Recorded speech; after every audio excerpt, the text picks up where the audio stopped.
हर रोज जब वो ऑफिस से वापस आता तो खाने की मेज पर रखा खाना ठंडा होता था। सब्जी की सतह पर जमी चिकनाई की परत, चावल की थोड़ी सख्ती और रोटियों का सूखापन, ये सब कुछ जैसे उसके दिल पर एक और बोझ डाल देता। वो चुपचाप बैठकर खाना खा लेता, पत्नी से कुछ नहीं कहता और अपने कमरे में जाकर चुपचाप लेट जाता।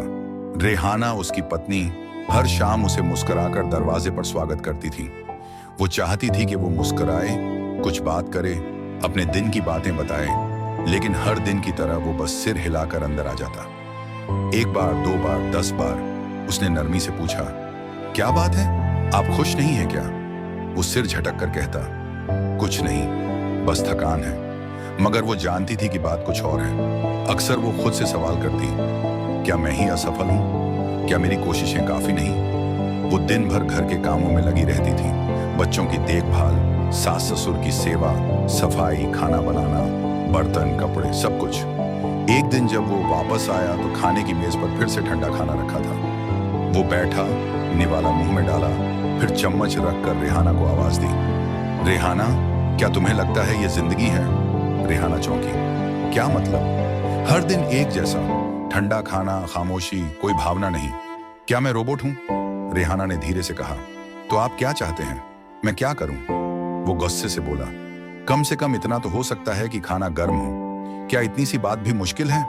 रेहाना की आंखों में नमी आ गई, मगर उसने कुछ नहीं कहा। उसी रात जब वो सो गया तो रेहाना चुपके से उठी और रसोई के एक कोने में बैठकर देर तक रोती रही। अगले दिन उसने खाने की तैयारी समय पर की, मगर उस दिन भी जब वो आया, खाना ठंडा था।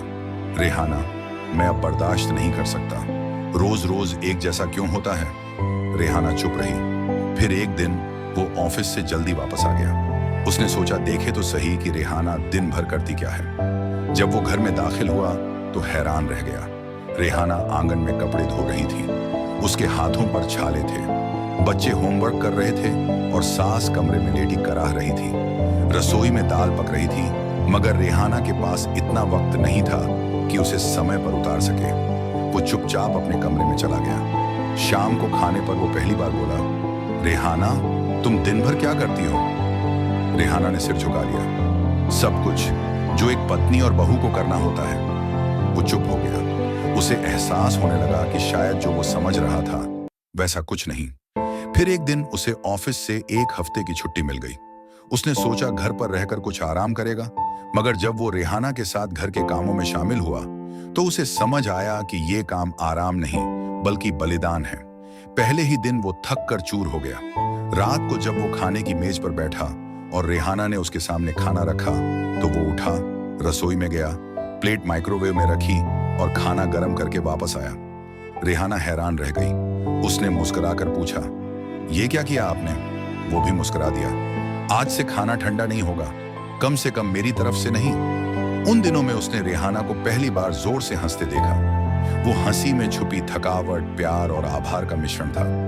एक रात जब बच्चे सो चुके थे और घर में सन्नाटा छा गया था, उसने रेहाना से कहा, मुझे माफ कर दो, मैंने तुम्हारी मेहनत को कभी समझा ही नहीं। रोज ठंडा खाना मिलता रहा और मैं यही सोचता रहा कि तुम लापरवाह हो, मगर असल में तुम सबका ख्याल रख रही थी, सिवाय अपने आप के। रेहाना की आंखों से आंसू बह निकले। मुझे खुशी है कि आपने समझा, वो बोला। अब हर रात खाना हम दोनों मिलकर गर्म करेंगे और साथ बैठकर खाएंगे। न तुम अकेली हो, न मैं। वक्त गुजरता गया। वो मामूली बात जो कभी बहुत बड़ी लगती थी, अब प्यार की एक खूबसूरत याद बन गई थी। अब जब वो ऑफिस से वापस आता तो चाहे खाना ठंडा होता या गर्म, दोनों उसे साथ बैठकर बातें करते हुए खाते। और तब उसे एहसास हुआ कि कभी कभी थोड़ा सा सब्र, थोड़ा सा समझना और थोड़ा सा वक्त देना, ये सब रिश्तों को टूटने से बचा लेते हैं। तो दोस्तों, उम्मीद है आपको ये कहानी पसंद आई होगी। अगर अच्छी लगी हो तो वीडियो को लाइक करें, कमेंट करें और सब्सक्राइब करना ना भूलें। मिलते हैं कल एक नई और दिलचस्प कहानी के साथ।